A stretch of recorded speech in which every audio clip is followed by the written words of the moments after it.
for Nsem-Pii will honor more, now Nsem so. It is. Utie, now share on my YouTube channel. Be the first to know Nsem-Pii TV. Etifo mama wajo mo wache mo ha famra Nsem-Pii TV so be the first to know na mama breaking news about betu justice here breaking news anadwie anopa wie ya wotimi nkan breaking news about betu na breaking news about ni nyina na say Ghana mampanyi your friend John Dramani Mahama His Excellency John Dramani Mahama sabra me ne ukase papa your friend no George Akufu Dampare Dr. George Akufu Dampare oye Ghana ye IGP no sabra me no ukase John Dramani Mahama oye Ghana mampanyi ni chirema wasake no ti sabra me no ukase se wo pe Ghana ye IGP a nipa foforo ene ye de dwumadi no ahye won sana obeka ye ndra ene betu dwa se ene na muframam ne na muframam sa se ya saki IGP but na amanfo bebre enya ntiase enti de ekoba ne se na Ghana for twen se official letter no e be free aban kesi maba and of course anadwie ana letter no e free Ghana mampanyu aso ya aba betudwa ne kasama for Felix Ofosu Kwachi a oye MP ema abura sebu kwa mankese ono na sabri ode letter na betudwa na yenkan letter no say President Mahama appoint COP Yohonu as Inspector General of Police. President Mahama appoint COP Yohonu as Inspector General of Police. President John Dramani Mahama has, in accordance with Article 91 and Article 202, and particularly Article 91 and Article 202 of the 1992 Constitution, and in consultation with the Council of State, appointed Commissioner of Police COP Christian Tete Yohonu as the Inspector General of Police. He replaces COP Dr. George Akufu Dampare. COP Yohonu brings 40 years of experience to the position of IGP and is expected to oversee the modernization and transformation of the Ghana Police Service. It's here for winning letter Felix Kwachi Ofosu.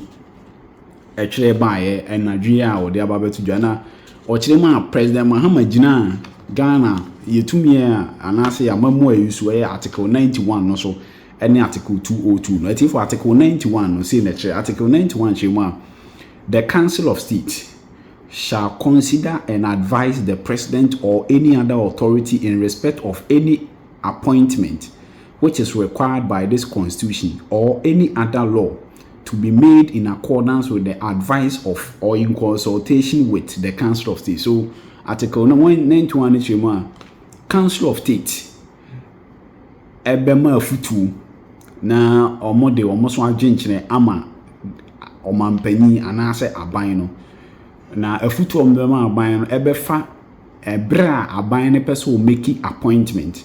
Inti according to Felix Ofosu Kwachi no opa kyeremu a President Mahama esake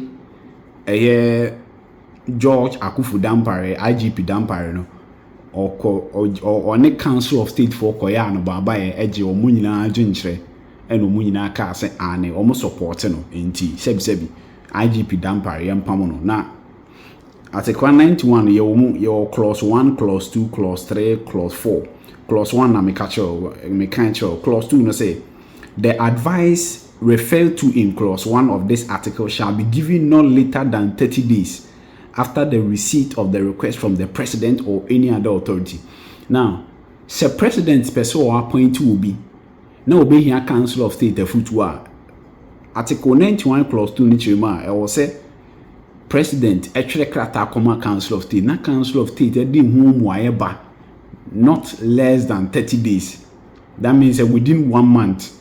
It will a patch or say answer na papa your friend Mahama Bepamo Dampare say ne your March letter about bontin so apamona, which means a February January more and or started a plan let's over sake papa no.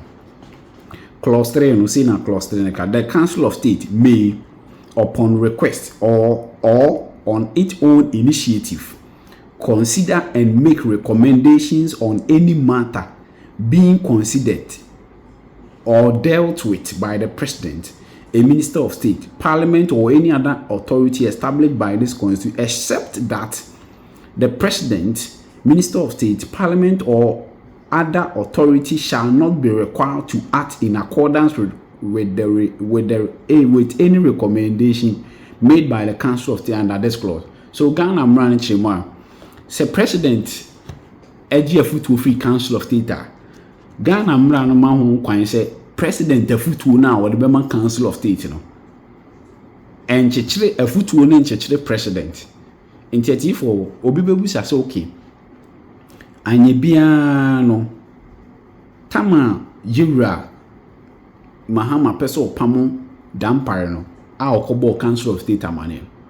Council of State etu ne for so ompamo no and Council of State ka se bo ompamo no because Ghana branch say e also obusa Council of State but recommendations at Council of State edebema afutu a Council of State debema president ne and chichire president ne say afutu omo Council of State de man onjina so no mfanye be also ojo omadwen kire be omadwen kire no enkata no Clause 4 no the Council of State shall perform such other functions as may be assigned to it by this Constitution or any other law not inconsistent with this Constitution. Article 91 no and according to fellows of Osuko no John Mahama Jina 91 and Article 202 so and a pamo George Akufu Dampare. Now Article 202 for Yenje Brene and Article 202 nehu and Nema Portia Jinan Suma Japamo Dampare because Ghana for be brave wajin say oh IGP Sebinanka then IGP bear Yebepam. Now Article 202 in fact Article 200 ekasa about the police service inti over 201 saba ubedru Article 202 na watchere title na da so ne Inspector General of Police and appointment of members of police service. Now 202 no clause 1 say the Inspector General of Police shall be appointed by the President acting in consultation with the Council of State. The Ghana IGP the otu mizo obo IGP din anase obo obi din so me IGP president na se president ya wo se okwaji Council of State adwentre Council of State adwentre na yedi kan amount article 91 nti according to fellows of Osuko letter no Mahama Jina article 202 no so and ono abo IGP fufu din se omra na omeye adwuma no article clause 2 ni chema the Inspector General of Police shall be the head of the police service and shall, subject to the provisions of this article and to the control and direction of the Police Council, be responsible for the operational control and the administration of the police service. IGP rules and IGP be and boss. Subject to the provisions of this Constitution, the power to appoint persons to hold or to act in office in the police service shall vest in the President, acting in consultation or in accordance with the advice of the Police Council. The President may, subject to such conditions as he thinks fit, delegate some of his functions under this article by directions in writing to the Police Council or to a committee or to a member of the council. 34 Article 202 any ashemo how obi peso ya IGP also be president ni bebo ndi president ni beje Council of State afutu and blah blah blah blah blah nti 34 Article 91 and 202 and Sambra Menoka say Ghana police penny Akufu Dampare Mahama say onko tenanche na papa ye friend COP Christian Tete Yohonu emfa Pumano na ondi Israel for nanim emfri Mose wabra Mose unti for Ghana say you new IGP IGP Tete Yohonu Christian Dampare edenadwuma abawiye menim de wo kafa we hu meanwhile no ati for so kopi mu court na mpanyinfo be miensa akwa file case e Supreme Court. Yes, nkrofo be miensa akwa file case e Supreme Court. Ama sabra me no kasei. Omo chirema omo mpene emma Mahama and Sake IGP. I'll find that story and give it to you. But the minimum say Imani Africa, yeah, Franklin Kuju, eka sa lawsuit no. And papa a friend Professor Aiden, or yeah, or Chadi or Ghana Forces Staff College, or Accra, Burma Camp, or no so can San Crofin. Or Mako file suit to Supreme Court said Ghana president, almost all kinds of IGP, but IGP in bone potty beer. Yentimi ni IGP no mfiri akonya so sa case ne dia fe na nyame adoma Ghana Supreme Court ebetena se na omode aba se Supreme Court eti o ma asem ne dia e bia de Dampare eba bisi akonya so ekoboti ana dia ene COP tete yonu ebe the new IGP sane mo eya enhame ne se e normally blackmail nkrofo be brief say miracles chale the way a party for penance mo kana say there one hwa position bi kura me pekure bi oba be pe nti ye say na to ho normal normal obi so ho a e bia miracles Dr. Baumia boy we de yam pekwan bi anka na ntumu a oba be ye dwuma ma Dr. Baumia oba reduce your chances nti tactics obi enche hwe me obi me nkope secretary ni me nkope organizer me mpe me ma the party no me adom ya executive position obi so bi oni mi wo politics frɛ Minya pa sami okura say me wo say my brother me na position ba ko pe na me contest and obi obu afo ne force me youth organizer obi me agenda boy uni my agenda boy ye no mo kone eta mo chire bo mu chidom na ye boa mo no ntimi this blackmail in the next national executive election you are not contesting no you see let me tell you one funny thing a lot of people actually thought say I was positioning myself for something like that internally nipa kakrebe omu do be 5 in a year's hard way. They are just 5 people in a year's hard way. But the masses, millions and millions of people for Obi, you have no idea any man free okrom. And be from crime ranty any idea because they appreciate your contribution to the party. And I love them for that. Mean this nipa 5 you pay chi. Na me say party a yin ya somwa Obi some menya party ne so faso. Nya so faso Obi untu e name me come krom latte. Na se ye bodwa ya mama konwa wo hene nchen yeah because me a former MC obi ntu be say party we media to simply because nipa 5 bi any sound say almost suspect say post bi omo nya bi omo pe won so we ni sa into almost say won ntu be say me jai party na me kodi me jai because of Sankro there be no be millions of Ghanaians across the country o share flyer we ni nipa dodo aba me inbox I say we are happy you are coming to speak we are happy you have no idea I will not leave this party because of 5 people. There are millions of people counting on us to keep the NDC on their toes, to make sure that the NDC is working for the good of this country and to resuscitate our party. Ni Kenya ya party ni my party ni nyina na so me bedi nipa ba ko mienu enayechi no and entity ya minya over the years nyina minya ne san impenifo atete me all this period atse me party yi mu send your party yi mu ehhehye yetete ne se na nkofo si omuniema na se mensua hwe so no me say as I sit here right now afekwa ne ye ba be ye adwuma no nti omo yes ano omoni na ewu they are going to be disappointed you say over the period and now as I meduma home kaka na emu miracles ka na say we jai no mani age ani na minja party a obi party ne se me reku yapem nota na se oma hene kura bodwa na me kwa be ma me akonwa friends say wo high table atena so no me be just our party no ho why na then na comes right na me na many months 6 months ninti Obi na ure fit my started say yes adwuma we just because of the system just because 1 or 2 persons decided say deliberately diabolically obesewo David and you see the good news is a party from they are very discerning okona so omunim omunyina ya aware na so say na party e operate omunim so we dey setting a confession poor ma shada ba you are not interested in becoming secretary organizer no I'm not youth organizer into omunya me how communications director for the party. No, I'm not. Obi, let me tell you, all the positions I've held in this party, I'm a lobby for. Man lobby for any of the positions. I never lobbied for it. Men called that. Men called biya hot down con can't say. Now men not down for the payment me in 2020. Cry better fee.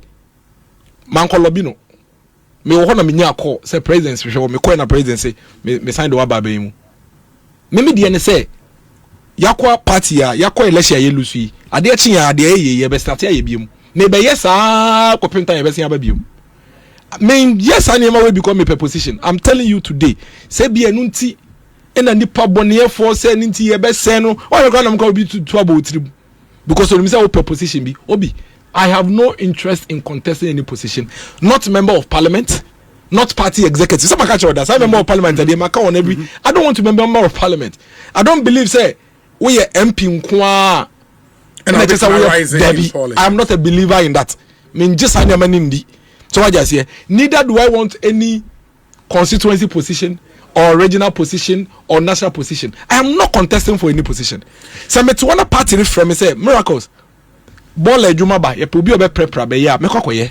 In the same vein, say omotu abawie na because some positions are appointed no and you na ye elective positions.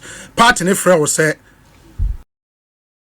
now and I say that press conference later I think a little before 12 a.m. or a little over 12 a.m. the National Democratic Congress had held a press conference where the communications officer of the NDC had called on the NDC followers to go to the coalition centers and go and storm there. Yes. Oh yes. In fact, our press conference here in the Crown, we didn't have a scheduled press conference at that time. But when he did that press conference, we had a response. We had a responsibility to first of all ensure that young Kofo do not go and clash. And for instance, if you ask me, I'll tell you that's one of the things I regret. Because if I knew say the NDC were going to cause rampage, say in 2024, baby a democracy akwa could do. We should domu ye wonsawum, domu ye Ablekuma North, domu ye was so many other places across the country. If we knew say this is what they were going to do, and that they were not going to allow the process to flow, Anka would not have stopped our people. And I regret it. And that would have meant bloodshed. Now Obi, if that is what your opponent has chosen to do, opponent you had a responsibility, or you were in power at exactly. Enunti enenyumeno obekaya. I made that very and after the time I was saying delivering that press briefing, we had no indication say we were losing the elections because our dashboard clearly showed say in fact that time we were even in the lead. We were in the lead. Don't forget, so when you are doing the coalition, it depends on maybe 275 constituencies. It depends maybe a free. So I just say it depends. Ube to me a almost maybe 60% now will lead, but maybe 40% na kano from opponent strong. So as a matter of fact, that I put it on record at the time I our press conference, we were leading the elections. We were. And we thought say but if you lead the elections there, why should we? I didn't think yen soma yen crofo na omunko yen di crofo we chi yen say ade no. Because ade no cry ye lead. In any case, ye leading po. Yen jin this democracy na ye na no man na ye pre no. Ye pre say ye be say no. Enti your responsibility say ye be maintain calm. Na make sure so we protect the peace. And until now we be to say since a woman not Dampare, the videos are there. The whole coalition center was invaded by NDC. You've seen the video. And there was no response. Because at that time, it was purely NDC people who had been called to go to the coalition center by their party. And like you rightly said, yes, our press conference, you know, and I say, MPP phone, I'm sorry. Now, most someone call coalition center, I'm not sure, say by now, I handing over I am not sure, say by now, I handing over in fact, there was one very respectable journalist because your friend is saying if you later I think I made a comment and not sending me message but you are protecting the sanctity of the state, you know, but it was becoming too much. So what you have say as a man can say and this is for coalition center. Do you know what they did in some of the constituencies? Tama ballot papers in a few polling station Eba coalition centers no mo de omo macho men ni motorbikes akoshia electoral commission for na ballot boxes na titim into pa for electoral commission there were a lot of constituencies omo nya full coalition it be as a polling stations ni be 150 to date omo to be collecting 135 140 but the only reason why omo declare say what the be ka ho kra na and make a difference but it was a strategy. In fact they did it in so many places for Ebuako North MP Nebisano. The constituency. Then they did the same thing. And then they didn't to me push it through. I'm gonna say ballot papers in now. So we had a responsibility to ensure say you be protected the sanctity of the state. That's why, if you recall, we made the analogy say, you know the story of the Solomon and the two rivals. Yeah, tuaba. Ye nimsa bani ye leadi. As at the time I made a press conference, we were in the lead. I didn't think say no. And it was clear say, because they knew at the time to say we're in the lead in it, you know. That is basically what happened. And it was a right call from us at that time. Because, like I'm telling you, say I'm making our call no at that time. If we are not called on our people at that time to remain calm and that we are in the lead, enti yen hwie nsuo ne akola ni nyina ngu ne yen say na me yes sure say ba na nka ye handing over. So I just say, and I make us say, only denim and seated around the table, only complete information, only complete view of the issues. It's okay when you are giving your own interpretation of how it should have gone, it's fine. But there was sole responsibility at the time as a government to ensure, say, we went through election 2024 with Ghana intact. And that is exactly what we did. In doing that, we had to cut our own losses.